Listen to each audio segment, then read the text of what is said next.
Hello दोस्तों, स्वागत है आपका एनवी एजुकेशन में। तो अब हम पढ़ेंगे इस चैप्टर 3 का अगला पार्ट, जिसमें हम लोग हीमोफीलिया के बारे में पढ़ेंगे। इससे पहले हमने थैलेसीमिया पढ़ा था। अब हम हीमोफीलिया क्या है इसके बारे में जानेंगे। तो पहले जो ये टॉपिक दिया हुआ है, छोटा सा पार्ट है, बस एक पैराग्राफ है, इसको पढ़ लेते हैं। उसके बाद फिर समझाता हूँ कि आखिर इसमें होता क्या है। तो हीमोफीलिया यह लिंग गुणसूत्र से संबंधित आनुवांशिक रोग है। लिंग गुणसूत्र आप जानते हैं, मेल्स में क्या होता है XY और फीमेल्स में कैसा होता है XX। ये जीन्स जो है गुणसूत्र पर मौजूद रहते हैं, ठीक है।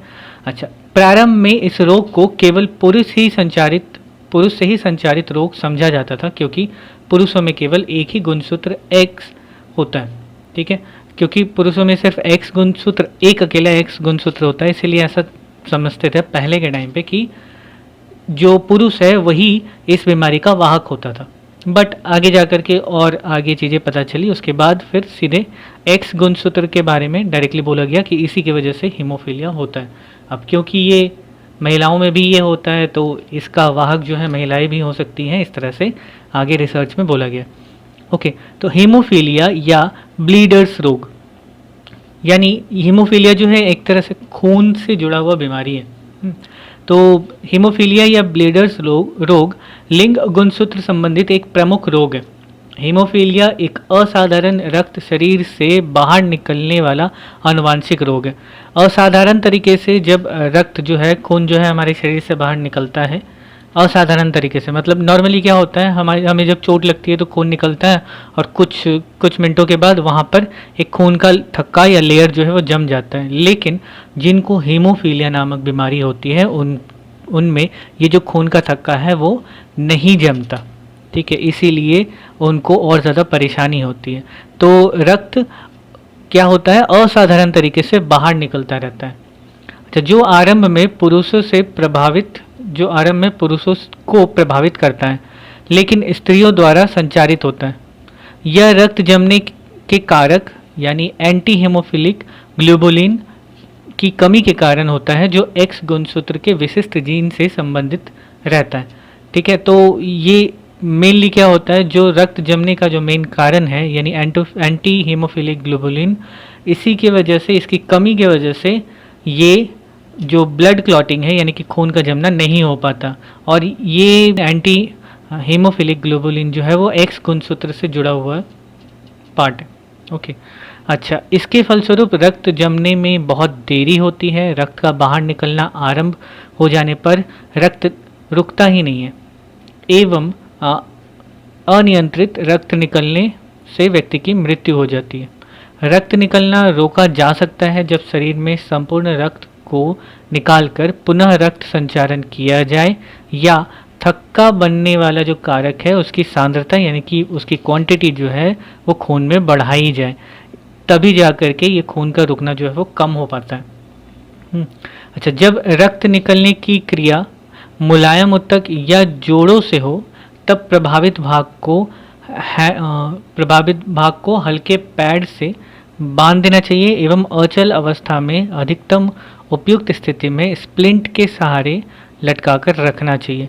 अब ये बस यहाँ पे कुछ एक टिप्स दिया गया है कि अगर इस तरह की बीमारी होती है और कहीं पर कट जाए तो उस जगह पे, जैसे कोई मुलायम ऊतक है, मतलब आपका जो भी स्किन है वो, या फिर जोड़ों में अगर छिल जाता है तो उस चीज़ में खून को, खैर ये बीमारी जिसको होती है उसमें खून तो रुकता नहीं है, लेकिन कुछ समय के लिए खून के रफ्तार को थोड़ा सा कम करने के लिए आप क्या कर सकते हैं, तो इस तरह का एक स्प्लिंट आता है, मतलब ये कपड़े का बना हुआ, ठीक है, इस तरह से लगा करके रख दिया जाता है, जिसकी वजह से जो हिलने डुलने का है या फिर खून का जो प्रवाह है उसको थोड़ा सा कम कर दे। टाइट से बांध करके रखते हैं ताकि इस जगह पे नसों में खून का प्रवाह कम हो जाए और ये ज़्यादा ना हिले, जिसकी वजह से खून जो है वो कम निकले। तो इस तरह की चीज़ें जो है वो बांध दी जाती हैं जनरली जब कटता है तब। और ये जिनको हीमोफीलिया नामक बीमारी होती है। तो मेनली हीमोफीलिया क्या है, तो खून से जुड़ा हुआ बीमारी है। इससे जो बीमार रोगी होते हैं उनका अगर गलती से एक बार कहीं कट जाए या छिल जाए तो आसानी से खून का थक्का नहीं जमता, खून लगातार बहता रहता है। अब लगातार बहने की वजह से क्या होता है कि इंसान उसके शरीर का लगभग सारा खून निकल जाता है और उसकी मौत हो जाती है। तो ये भी एक खतरनाक तरीके की बीमारी है। अब यहाँ पे क्या है कि इसका मेन कारण जो है एक्स गुणसूत्र है। तो यहाँ पे आपकी किताब में एक डायग्राम दिया हुआ है, इससे हीमोफीलिया जो है आने वाली पीढ़ी पे किस तरह से फैलती है इसके बारे में हम लोग देखेंगे। तो यहाँ क्या कह रहा है, when mother carries haemophilia gene and father is unaffected, मतलब यहाँ पे जो है वो फीमेल जो है वो हीमोफीलिया से ग्रसित है और जो मेल है वो हीमोफीलिया से ग्रसित नहीं है। तो ऐसे में जो बच्चे पैदा होंगे उनमें 50% चांस ऐसा रहेगा कि जो लड़का है उसमें हो, और 50% दो बच्चे, अगर लड़की होती है तो उसमें भी 50% चांस रहता है कि वो हीमोफीलिया से ग्रसित होगी। तो यहाँ पे आप इस डायग्राम से देख सकते हो, जैसे ये ग्रसित नहीं है और ये क्या है, ग्रसित है। तो यहाँ से x और ये y तब जाकर के एक्स वाई मिला करके मेल होता है। तो यहाँ पे चांस रहेगा क्या कि इसमें ये बीमारी हो, ठीक है। अच्छा, यहाँ पर फिर से वापस x और ये y, तो इसमें भी चांस रहता है कि हो, ठीक है। बट यहाँ पे क्योंकि फादर का जो जीन है वो नहीं है, ग्रसित नहीं है, जिसकी वजह से इसमें अगर x का गुणसूत्र जो है वो प्रभावी हो जाता है तो बीमारी होगी। x जो है वो अप्रभावी रहता है, मतलब उसमें ज़्यादा जोड़ ना हो, ठीक है, तो वो बीमार नहीं होगा। सेम केस फीमेल अगर बच्चा होता है तो उसमें भी वही रहता है कि x जो है वो यहाँ से एक मेल के पास से, एक x फीमेल के पास से मिलकर के एक फीमेल बच्चा जो है वो जन्म लेता है। अब इन दोनों में से किसका प्रभाव ज़्यादा होगा उस बात पे निर्भर करता है कि जो बच्ची है उसमें हीमोफीलिया जो है वो होगा कि नहीं होगा, ठीक है।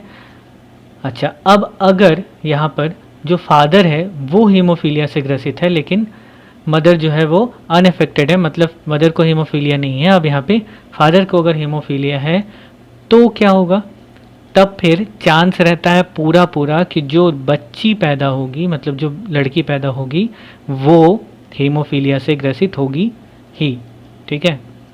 अब ये कैसे, तो देखो यहाँ से ये y वाला पार्ट मेल से लेते हैं, x वाला पार्ट अगर फीमेल से आता है तो फिर ये क्या होगा, ये मेल है। लेकिन क्योंकि x ही जो है वो ज़्यादातर कैरियर है हीमोफीलिया का, और यहाँ पे x का पार्ट जो है वो ग्रसित नहीं है, जिसकी वजह से ये बीमार नहीं होगा। सेम केस यहाँ पे भी। अब फीमेल के केस में क्या जाता है, मतलब जो फीमेल बच्ची है उसके केस में क्या है कि वहाँ पर ये जो फादर का x है ये तो रहेगा ही, और क्योंकि ये ग्रसित है तो हो सकता है, तो पूरी तरह से चांस है कि जितने भी बच्चे पैदा होंगे उनमें वो हीमोफीलिया की बीमारी होगी ही, ठीक है। तो बस हीमोफीलिया में आपको यही जानना है, ठीक है। इतना ही ध्यान रखना है कि हीमोफीलिया खून की बीमारी है और इस बीमारी की वजह से खून का बहाव जो है वो नहीं रुकता, ठीक है। इसके अलावा एक सवाल आपसे है कि एक ऐसे विटामिन का नाम आप मुझे बताओ कमेंट करके कि जिसकी वजह से खून का थक्का जो है वो जमता है, ठीक है। कौन सा ऐसा विटामिन है जिसकी वजह से जो खून के थक्के जमाने का कारण है। वैसे ये सवाल मैंने पिछले वीडियो में भी पढ़ा था। अच्छा ठीक है, मैं उस विटामिन का नाम बता देता हूँ। विटामिन है के, ठीक है। तो विटामिन के जो है वो खून के थक्के जमने का कारण होता है। जिसके शरीर में विटामिन के की कमी होती है उसका खून का थक्का जो है वो जल्दी नहीं जमता। ओके, तो बस आज के वीडियो के लिए इतना ही। अब मिलेंगे अगले वीडियो में, तब तक के लिए बाय बाय, टेक केयर।